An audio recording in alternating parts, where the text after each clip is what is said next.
இந்த கவனிப்புங்கிறதுனாலயே நான் சொல்றேன். ராமகிருஷ்ண பரமஹம்சர் ஒரு வாட்டி உட்கார்ந்திருக்கார். சத்சங்கம் நடக்க போகுது, காளி பூஜை நடந்து கொண்டிருக்கிறது, தட்சிணேஸ்வரம்ல இருக்கார். வெளியில லட்டு வச்சிருக்கு, லட்டு பிடிக்கணும், பூந்தி வச்சிருக்கு. ஆட்கள் வந்து ஓடி வந்து சொல்லியிருக்காங்க, சார் எங்க இருந்து வந்துச்சுன்னு தெரியல, சார சாரையா எறும்பு வருது சார், குருவே என்ன செய்யறது? இப்போ கொல்ல முடியாதுன்னு நீங்க சொல்லிட்டீங்க, இப்போ எந்த கொலையும் இங்க நடப்பதில்லை, நாங்க என்ன பண்றது? அதை கொல்ல முடியாது, அதை நகர்த்த முடியல, என்ன பண்றது? சூப்பரா ஒரு வேலையை சொன்னார் அவர். ஒரு கிண்ணத்துல சக்கரை எடுத்துக்கோ, சரி, அந்த குவியலா போட்டிருக்கக்கூடிய பூந்தி குவியல் இருக்குல்ல, ஆமா, அதுக்கு 2 அடி தள்ளி அதை தூவிடு, சரி, உள்ள உட்காந்து லட்டு பிடிச்சிரு. ஓகே, தூவிட்டார், உள்ள எந்த எறும்பும் வரல, சக்கரையை சாப்பிட்டுட்டு போயிடுச்சு. லட்டு பிடிச்சி எல்லாருக்கும் பிரசாதம் கொடுத்துட்டாங்க. குரு உட்கார்ந்து சத்சங்கம் பேசுகிறார். குரு சொன்ன வார்த்தை தான் உங்களுக்கான கவன ஈர்ப்பு தீர்மானம். அவர் சொன்னார், பிரசாதம் என்கின்ற பூந்தியை நோக்கி எறும்புகள் வந்தன, அந்த இலக்கை தொட வேண்டும் என்று எறும்புகள் வந்தன, நான் சர்க்கரை என்ற ஆசை காட்டினேன், அந்த ஆசையோடு அவர்கள் திரும்பி போய்விட்டார்கள், யாரும் பூந்தி என்கின்ற இலக்கை அடையவே இல்லை, நீங்களும் அப்படி இருந்து விடாதீர்கள் என்று சொன்னார். பல பேர் ஆசையை அனுபவித்து விட்டு இலக்கை விட்டு விடுகிறோம். ஆசையை அறுத்து விட்டு இலக்கை அடைவதற்குரிய அந்த வாழ்க்கையை நாம் பெற வேண்டும். வாய்ப்புகள் ரொம்ப பெருசுங்க. 15 வருஷத்துக்கு முன்னால எனக்கு தெரியாது பேச்சு துறைக்கின்றே இத்தனை வாய்ப்புகள் இருக்குன்னு. இதோ இந்து பத்திரிகையில வந்து உட்கார்ந்திருக்காங்க. பேச்சு துறையில இவ்வளவு பெரிய ஒரு வாய்ப்பு இருக்குதான் எனக்கு தெரியாது. லிட்ரேச்சர் படிச்சா இவ்வளவு பெரிய வாய்ப்பு இருக்கான்னு எனக்கு தெரியாது. இருக்குங்க. இங்கே உட்கார்ந்து இருக்கக்கூடிய ஆட்கள் இருக்கிறீங்க இல்லையா, இது வந்து ஒரு மூங்கில் காடு. இந்த மூங்கில் காட்டில் எந்த மூங்கில் புல்லாங்குழல்? எது புல்லாங்குழலாக போகிறது? யார் இந்த உலகத்தில் எட்டி பிடிக்கக்கூடிய அந்த துறையினுடைய ஆக உச்சத்தை யார் அடைய போகிறார்கள்? கொஞ்சம் யோசிச்சு பாருங்க. மழை பெய்கிறது, வீடு ஒழுகுகிறது, வீட்டிற்குள் பாத்திரத்தில் வைத்து தண்ணீரை பிடித்துக் கொண்டிருக்கிறோம், தண்ணீர் சுவையாக இருக்கிறது, வீட்டின் தேவைகளை பூர்த்தி செய்கிறது. ஆனால் கொஞ்சம் திங்க் அவுட் ஆஃப் பாக்ஸ், கொஞ்சம் வெளியில வந்து பாருங்க, அதே மழை தான் பெய்து கொண்டிருக்கிறது. கடலும் ஆறும் கிணறும் நிரம்பிக் கொண்டிருக்கின்றன. பாத்திரத்தை பெருசாக்கிக்கோங்க. எவ்வளவு பெரிதா பாத்திரம் வைத்திருக்கிறீர்களோ அவ்வளவு கிடைக்கும். வாழ்க்கையை மிகச் சிறியதளவில் நினைக்காமல் மிக உன்னதமான அளவில் ரொம்ப பெருசா நினைக்கிற மாதிரி நீங்க நினைங்க, அதை உங்கள் காலடியில் வந்து அது உங்களை தொடும். எனக்கு கடவுள் மீது நம்பிக்கை இருக்குங்க. நான் 2 உடல் உறுப்புகளில், சில தகுதி பெற்ற மனிதர்களின் 2 உறுப்புகளில் நான் கடவுளை பார்க்கிறேன். எங்கள் முறையில் கடவுளுக்கு உருவம் கிடையாது, ஆனால் 2 உறுப்புகளில் நான் பார்க்கிறேன். ஆசிரியர்களுடைய உதடுகளிலும் மருத்துவர்களுடைய விரல்களிலும் நான் இறைவனை பார்த்திருக்கிறேன். பணம் எல்லாரும் சம்பாதிக்கலாங்க, பணம் சம்பாதிக்கிறதுக்கான ஒரு பெரிய விஷயம் ஒன்றும் கிடையாது இந்த உலகத்துல. வேலை செஞ்சா பணம் கிடைக்கும், ஆனால் எவ்வளவு என்பதான் வேதாத்ரி மகரிஷி சொல்கிறார். நீ 5 கோடி சம்பாதிக்கிறியா, சம்பாதிச்சுக்க, ஆனா சாவரத்துக்குள்ள அதை சமூகத்துக்கு திருப்பி கொடுத்துட்டு போயிடு, அதே மாதிரி சம்பாதிச்சினார். கஷ்டங்க. 1 கோடி சம்பாதித்து விட்டு நம்முடைய குடும்பத்திற்காக செலவு செய்து கொண்டாலும் பிறகு மறுபடியும் அந்த கோடியை சம்பாதித்து திருப்பி கொடுக்கணுமா சமூகத்துக்கு. சமூகத்திற்கு என்று நமக்கு ஒரு மிக முக்கியமான பணி இருக்கிறது. அந்த பணியை எடுத்துக்கொள்வதற்காக நீங்க வந்திருக்கிறீங்க. நான் எப்பவுமே சொல்லுவேன், போராடு, வாழ்க்கையில் போராடு. சுடும் வரைக்கும் தான் நெருப்பு, சுற்றும் வரைக்கும் தான் பூமி, போராடும் வரைக்கும் தான் மனிதன். போராடு போராடுன்னு பேசிட்டு இருந்தேங்க. ஒரே ஒரு சின்ன விஷயத்தை கத்துக்கிட்டேன். அதுல இருந்து கொஞ்சம் நிதானம் வந்துருச்சு. சொற்களில் நிதானம் வந்துருச்சு. சொற்கள், வார்த்தைகள், அறிவு வருகின்ற பொழுது வாழ்க்கையில் சில நிதானங்கள் வருகின்றன, நடுக்கங்கள் தீர்கின்றன. அந்த நிதானமான ஒரு விஷயம் சொல்லட்டுமா? ஒரு பாம்பு ஒன்று இருந்துச்சான். அந்த பாம்பு ஒரு சமையலறைக்குள்ள நுழைஞ்சிருச்சு. அப்படியே நுழையும் பொழுது அங்க ஒரு கத்தி வச்சிருந்துதான். கத்தியில பட்டுருச்சு, உடம்பு கிழிஞ்சிருச்சு. கோபத்துல திரும்பி கத்திய முறைச்சிருக்கு பாம்பு. அந்த நேரம் பார்த்து ஜன்னல் பக்கமா மேகம் விலகி சூரியன் வந்துருச்சு. சூரியனுடைய ரிஃப்ளெக்ஷன் கத்தியில தெரியுது. என்னையா அறுத்தன்னு சொல்லிட்டு அது முறைக்குது. அந்த ரிஃப்ளெக்ஷன் தெரிஞ்ச உடனே வெளிச்சம் வேற காட்டுறியான்னு போய் ஒரு கொத்து கொத்துச்சு, வாய் கிழிஞ்சிருச்சு. அதுக்கப்புறமா கேட்டா வாய வேற கிழிக்கிறியான்னு கட்டி புரண்டுச்சு, துண்டு துண்டா போயிடுச்சுன்னு ஒரு கதை, ஜென் கதை. நீ போராடலாம், யாரோடு என்பதிலே தெளிவு இருக்க வேண்டும். யாரோடு நாம் போராட போகிறோம், எந்த சூழ்நிலையோடு போராட போகிறோம். எனக்கு இந்த 2 டவுட் இருக்குங்க. இந்த பாம்பு இருக்குல்ல, பறவை வச்சு இப்படி ஒரு பாம்பு இருக்குல்ல, அந்த ஐகானுக்கு என்னங்க பொருள்? கருடனும் பாம்பும் ஏன் 2த்தையும் அப்படி வச்சிங்க? சரி, உங்களுக்கு இல்லை இந்த கேள்வி, அவர் சொல்லி விட்டுருவார். அப்புறம் இன்னொன்று பார்த்துருக்கேன், ஒரு ஒரு ஒரு கிளாஸு, அதில் பாம்பு சுற்றி ஒரு விஷம் உள்ளே போயிருக்கும். சவுதி அரேபியா அந்த மாதிரியான ஈஸ்ட் கண்ட்ரிஸ் எல்லாத்துலேயும் வந்து மருந்து கிடைக்காது தான் ஐகான். அது ஏன்? நீங்கள் எழுதுறீங்கல்ல ப்ரிஸ்கிரிப்ஷன், அதில் கடைசியாக இப்படி ஆர் போட்டு ஒரு எக்ஸ் போட்டிருப்பீங்க. அதுக்கு என்ன அர்த்தம்? எனக்கு இதெல்லாம் தெரியாது, டீச்சர்ன்றதால கேள்வி கேட்டேன். சார் சொன்னார்ல, டோன்ட் அஷ்யூர் கியூர். எல்லாம் முடிச்சுட்டு அடுத்தது வந்து கிரேக்க மொழியா, அது அடுத்தது வந்து இயற்கை இடத்துல விட்டுறது தான் அது ஆர்எக்ஸ் அப்படின்னு சொல்லி நான் ஒரு மருத்துவர் சொல்ல கேள்விப்பட்டிருக்கிறேன். எல்லாரும் கூகுள் பண்ணி பார்க்குறாங்க, என்ன இதுக்கு அர்த்தம் அப்படின்னு.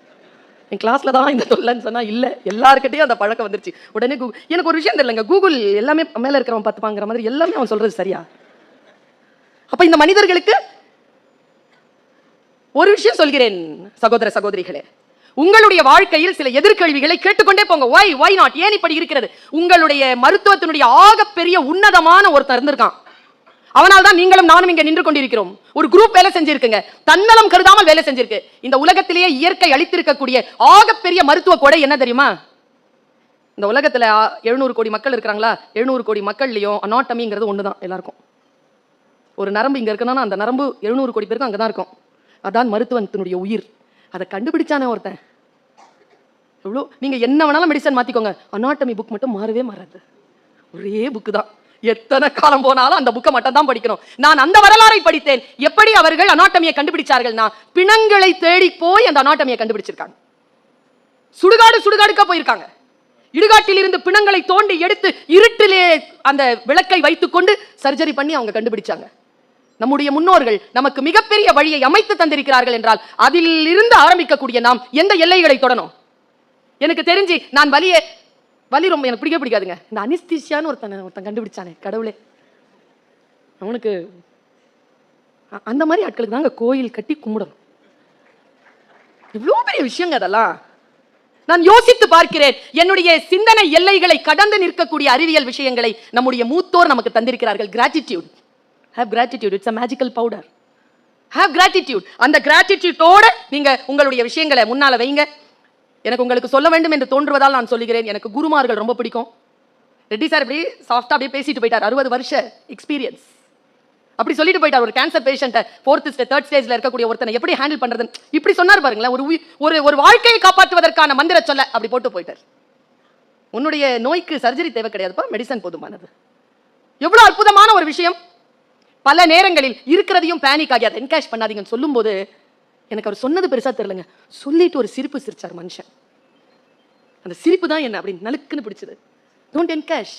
அடுத்தவர்களுடைய வலியை என்கேஷ் பண்ணணும்னு யோசிக்காதீர்கள். அதை தீர்த்து வைப்பதற்காக நான் ஒன்னு சொல்றேன் பாருங்க. நீங்க எந்த நிறுவனத்துக்காக வேலை செஞ்சுக்கோங்க.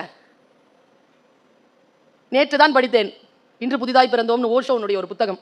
அதுல ஒரு விஷயத்தை சொல்றான். as a doctors உங்களுக்கு புரிகிறதா என்று பாருங்கள். ஜென்னுக்கும் புத்த மதத்துக்கும் தொடர்பு இல்லைன்னு சொன்ன ஒத்துக்குவீங்களா? ஜென்னுக்கும் புத்த மதத்துக்கும் தொடர்பு இல்லை. தாந்திரீகத்திற்கும் சைவத்திற்கும் தொடர்பு இல்லை. சூஃபிசத்துக்கும் இஸ்லாத்துக்கும் தொடர்பு இல்லை. ஹசனிசத்துக்கும் யூத மதத்திற்கும் தொடர்பு இல்லை. என்ன இப்படி சொல்லிட்டீங்க? அதெல்லாம் அந்த மதத்தோட தானே கனெக்டட். கிறிஸ்துமஸ் என்கின்ற விஞ்ஞானி, மிகப்பெரிய மெஞ்ஞானி சொன்னதாக ஓஷோ பதிவு செய்கிறார்.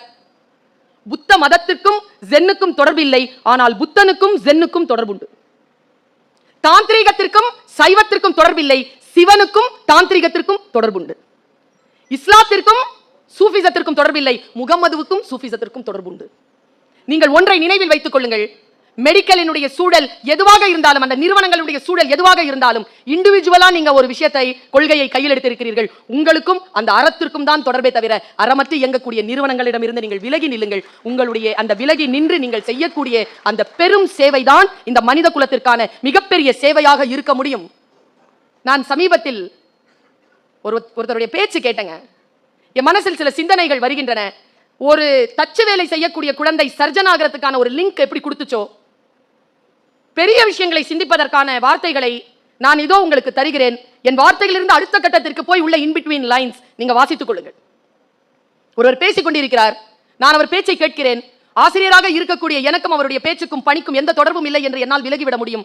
ஆனால் ரொம்ப ஆழமா பண்ணனா என்னால் இன்டர் கனெக்ட் பண்ண முடியாது. எந்த சொல்லையும் யார் ஒருவர் இன்டர் கனெக்ட் பண்ணிக்கிறாங்களோ அவர்கள் அந்த துறையில் ஜெயிக்கிறார்கள். ஜிடி நாயுடு அப்படிங்கிற ஒரு மேதை இருந்தார் கோயம்புத்தூரில். அவரை என்னுடைய மகனார் ஜிடி கோபால் அவர்களை சந்திக்க நான் சென்றிருந்த பொழுது அவர் ஒரு பள்ளிக்கூடத்திற்கு என்னை அழைத்து சென்றிருந்தார். அவர் நடத்துகின்ற பள்ளிக்கூடம். அந்த பள்ளிக்கூடத்தில் 8ஆம் வகுப்பு படிக்கின்ற மாணவி கீழ்த்தளத்துல தச்சு வேலைகளை கற்றுக்கொள்ளக்கூடிய அந்த லெபார்டரியில இருந்தா. சின்ன சின்ன பீசஸா மரத்தை வெட்டி அந்த பீசஸ்க்குள்ள அவ வந்து ஒரு சில விஷயங்களை செய்வதற்கான பயிற்சியில இருந்தா. ரொம்ப ஆக்யூரேட்டா அதை அவ செய்யணும். அவர் தாண்டி போகும்போது ஒரு கேள்வி கேட்டார், நீ என்னவாக போற, நீ என்னவாக போறன்னு கேட்டார். அந்த 8ஆம் வகுப்பு மாணவி சொன்னாள், நான் சர்ஜன் ஆக போறேன், நான் டாக்டர் ஆக போறேன். உடனே அவர் சொன்னார், டாக்டர் ஆக போறேன்ற தச்சு வேலை பண்ணிட்டு இருக்கிற. அதுக்கு அந்த பொண்ணு சொன்ன பதில் என்ன தெரியுமா, ஒரு சர்ஜனுக்கு ஒரு உறுப்பை ஆபரேட் பண்றதுக்கான அந்த அக்யூரசியில கை சரியாக இருக்க வேண்டும் என்றால் இந்த பயிற்சிகள் எடுத்துக்கொள்ள வேண்டும் என்று என் புத்தி சொன்னது, அதனால் நான் இந்த பயிற்சியை எடுத்துக்கொள்கிறேன்ங்கிறாவ.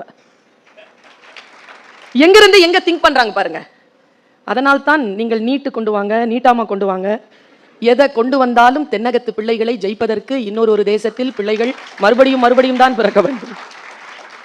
ரொம்ப நீட்டா சிந்திக்கிறீர்கள். வாய்ப்பு உங்களுக்கு வந்திருக்கிறது. உங்களுக்கு சொல்லுவதற்கு என்று இந்த ஆசிரியரிடத்திலும் இந்த உங்களுடைய சகோதரியிடத்திலும் சில சொற்கள் உண்டு. எத்தனையோ பேர் முடியாது என்று விட்ட இடத்தில் தான் நீங்கள் முடியும் என்று நின்றிருக்கிறீர்கள். முதல்ல அதுக்கே நீங்க நிமிர்ந்து உட்காரலாம். யாரெல்லாம் நிமிர்ந்து உட்கார்ந்து இருக்கிறீர்களோ, இப்போ நான் சொன்னதுக்கு அப்புறமா நிமிர்ந்து உட்கார்ந்தீங்களோ, அவங்க வாழ்க்கையில் ஒரு அதிசயம் நடந்திருக்கிறது. 2 இன்ச்சு இப்பவே உயர்ந்திருக்கிறீங்க. சும்மா உட்கார்ந்த இடத்துல இருந்தே நிமிர்ந்து உட்கார்ந்தா 2 இன்ச்சு உயரலானா, வாழ்க்கையில் இவர்களுடைய பேச்சை எல்லாம் அனுபவங்கள் எல்லாம் கேட்டுக்கொண்டு அதன்படி நடந்தால் எவ்வளவு உயரலாம். ரொம்ப நீட்டா மனசை அலர்ட்டா வச்சிருங்க. அதான் ஜெயிக்கிறதுக்கான வழி. டாக்டர்ஸ்லாம் ரொம்ப சீரியஸா இருப்பாங்கன்னு சொல்லி நான் கேட்டிருக்கேன். ஆனா கிடையாது. உண்மையிலேயே ஹியூமர் அப்படிங்கிற ஒரு குவாலிட்டி எந்த டாக்டர் கிட்ட இருக்குதோ அவர்தான் மிக சிறப்பான மெடிக்கல் பிராக்டிஷனரா இருக்கிறார். ஹியூமர் இருக்கணுங்க. ஹியூமர் இல்லைன்னா அவன் ஏற்கனவே பாதி செத்து தான் வருவான்.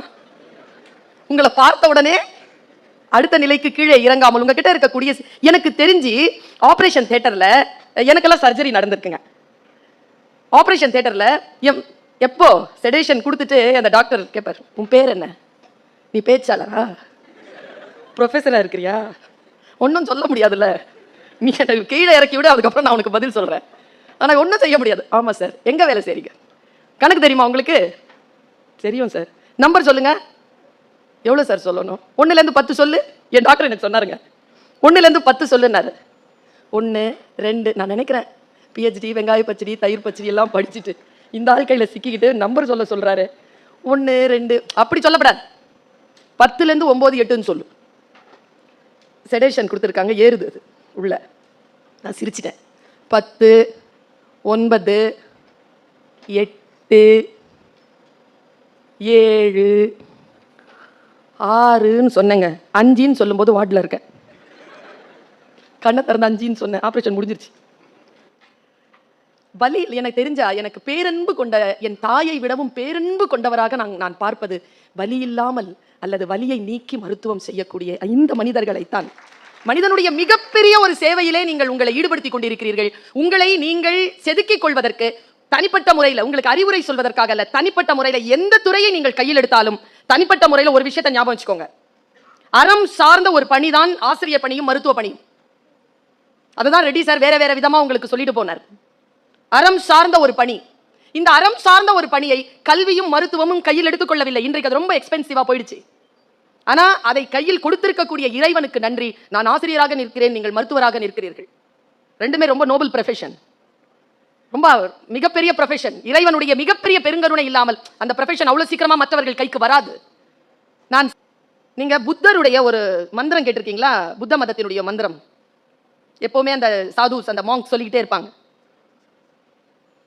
புத்தம், அப்புறம் தம்மம் சரணம், 2வது சங்கம் சரணம் கச்சாமி, 3வது தர்மம் சரணம் கச்சாமி. 3 பெற்றோர்கள் தான் சொல்லுகிறீர்கள். பிள்ளைகளுக்கு தெரியல பாருங்க, இல்லை தெரிந்தும் சொல்லாமல் இருக்கிறார்கள். இதுல ஒரு ரகசியம் அடங்கி இருக்கு. நான் இதை உங்களுக்கு இன்றைக்கு சொல்லுகிறேன். உங்களுடைய 20-25 வருட அனுபவத்திற்கு பிறகு வேண்டுமானாலும் இதை நீங்கள் நினைத்துக் கொள்ளலாம். புத்தம் சரணம் கச்சாமி என்ன அர்த்தம்னா, ஒரு துறைக்குள் நீங்கள் போகிறீர்கள் என்றால் ஒரு தனி மனிதனுடைய ஏதோ ஒரு அழைப்பின் பேரில் தான் அந்த துறைக்குள் போயிருப்பீர்கள். இல்லைன்னா ஏதோ ஒரு இன்ஃப்ளூயன்ஸ்ல தான் போயிருப்பீங்க. அதனால் அந்த குருவிற்கும் யார் உங்களை இந்த துறைக்கு அழைத்து சென்றார்களோ அவர்களுக்கும் சரணம். புத்தம் சரணம் கச்சாமி. சரி, புத்தம் சரணத்தோடய இருந்துடலாமா? இல்லையா.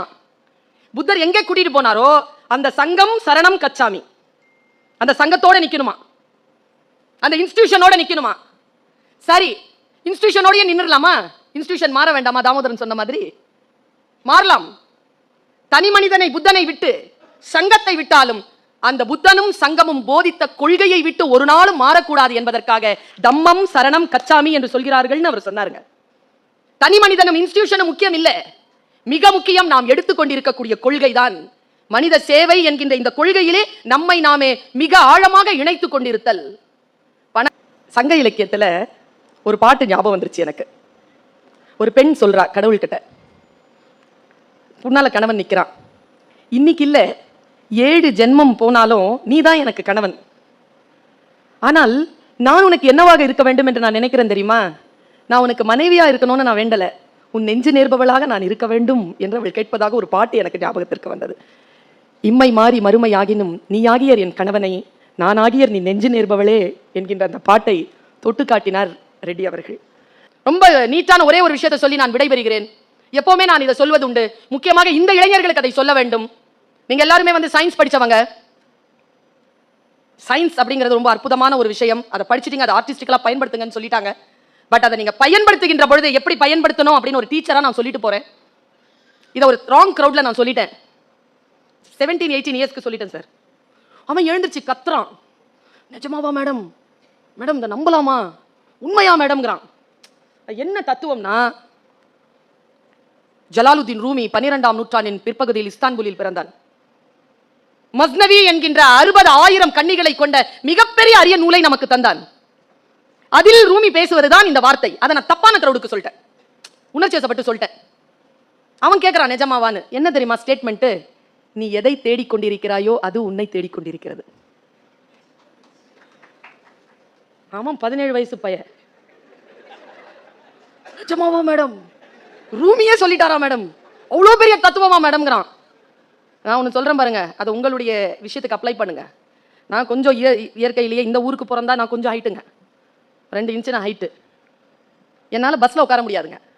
பஸ்ஸில் உட்காந்தேன்னா அந்த முதல்ல பஸ்ஸில் முட்டி இடிக்கும், அவன் பிரேக் போட்டானா முட்டி வலிக்கும், முட்டி இடிச்சிருமோ முட்டி இடிச்சிருமோ முட்டி இடிச்சிருமோன்னு பஸ்ஸில் ஏறும்போதெல்லாம் நினைப்பேங்க. 12 வருஷம் நினைச்சேங்க இதை. 13ஆவது வருஷம் 2 வீலரில் போகும்போது கீழே விழுந்து முட்டி உடஞ்சிருச்சு. இப்போ புரியுதா? நீ எதை தேடிக்கொண்டிருக்கிறாயோ அது உன்னை தேடுகிறது. இது வெறும் சொல்லல்ல, ஆழமான மனதிலே நான் இதைத்தான் தேடுகிறேன், என் உச்சம் இதுதான் என்று யார் ஒருவர் ஆழமாக நினைத்து காட்சிப்படுத்துகிறீர்களோ அது உங்களை வந்து சேரும். இது இயற்கை. மரணத்தை தேடுகிறீர்களா வரும், பயத்தை தேடுகிறீர்களா வரும், மகிழ்ச்சியை தேடுகிறீர்களா வரும். எதை ஆழமாக நினைக்கிறோமோ அது நம் காலடிக்கு வரும். காட்சிப்படுத்துங்கள். மிக உன்னதமான நிலையை எவ்வளவோ ஹடில்ஸ் தாண்டி வந்துட்டீங்க. பிலிப்பைன்ஸ்லாம் போய் படிக்கிறது சிரமங்க. வெளியூர்ல 1 நாள் 2 நாளே தங்க முடியாது. இத்தனை வருடங்கள் வெளியில் போராடி அதுவும் இல்லாமல் தாயகத்திற்கு வந்து தாயகத்திலும் தகுதி பெற்று உட்கார்ந்து இருக்கிறீர்கள் என்றால் இறைவன் உங்களை வேறு எதற்காகவோ தேர்ந்தெடுத்து இருக்கிறான். அந்த தேர்ந்தெடுக்கக்கூடிய அதை கனவு காணுங்கள், காட்சிப்படுத்துங்கள். நிச்சயமாக உங்களுடைய எல்லையினுடைய உச்சத்தை நீங்கள் தொடுவீர்கள். ஒரே ஒரு சொல்தான், சிகரம் தொடுவது என்பது. ஐபிஎஸ் நடராஜன் சார் இருக்கார்ல, பயமா இருக்குங்க அவரை பத்தி நினைக்கிறதுக்கு. அவர் சாதாரணமா தானே உட்கார்ந்துருக்காரு, ஒரு எம்எல்ஏங்க அவர், அவ்வளவுதான். எத்தனையோ பேர் எம்எல்ஏ ஆகுறாங்க. ஏன் நான் நடராஜன் சார் பத்தி பேசணும்? நடராஜன் யார் தெரியுமா? பிசிக்ஸ்ல டாக்டரேட் பட்டம் பெற்றவர். நடராஜ் யார் தெரியுமா? தான் எழுதிய அந்த யூபிஎஸ்சி எக்ஸாம்ல எழுதி அட்டெண்ட் பண்ணி ஐபிஎஸ் ஆனவர். எதுலனா அதுல உச்சம்.